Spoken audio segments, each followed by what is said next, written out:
stay strong. Her breath plumed with every exhale. Hickory! She inhaled sharply and dug her fingers into the rotten, spongy wood. Warmth flowed down her bare, filthy legs. She chomped her lower lip to keep it from quivering. The taste of iron coated her tongue. The smell of ammonia pierced her nose. Hickory!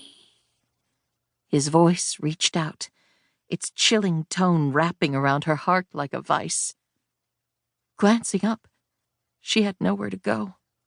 She'd trapped herself. A burst of panic gripped her chest and wrung her breath away. Something skittered across her hand, but she refused to react. Duck! No. The mouse ran up the clock. Her heart hurt from the pounding force. Quiet. So quiet. A small amount of pressure released in her lungs. Had he passed her by? Had she outsmarted him? Suddenly, the white feathered mask with the long nose splintered the darkness, and he turned his sinister eyes upward. They bore into hers. Boo! Her blood-curdling cry rushed through the trees, startling a host of resting birds from their branches with a resounding flutter. But nobody heard. Not even God. Chapter 1. When this monster entered my brain, I will never know, but it is here to stay. Special Agent Fiona Kelly scanned the packed Loyola Stadium seating classroom. Every eye trained on her. Not a sound. Not even a cell phone interruption. Most serial killers, like Dennis Radar, can't pinpoint the exact moment they crave to murder. But they all share a voracious appetite to inflict pain, exact control, and take human life. Some killers are shaped by environment. Abuse, neglect, torture, lack of love, or a twisted falsehood called love.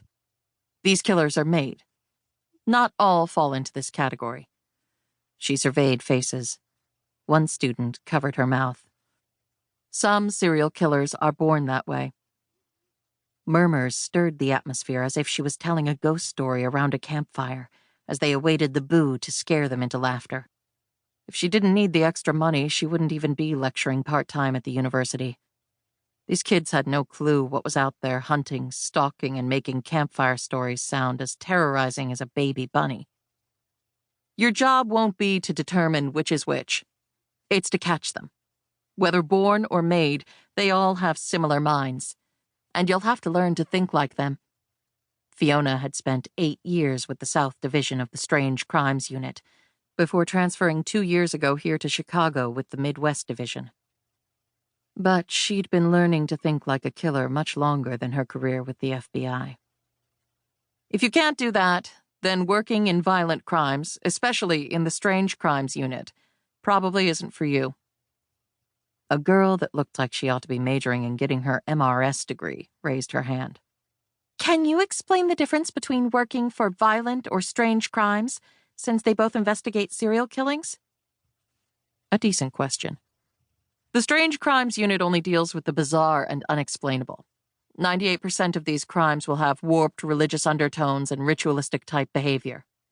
Sometimes we know that up front based on the nature of the crime or evidence. Sometimes we don't know until after we apprehend the criminal. We do not handle mass shooters, serial rapists, unless it's considered strangely ritualistic or religious, or gangs and terrorists.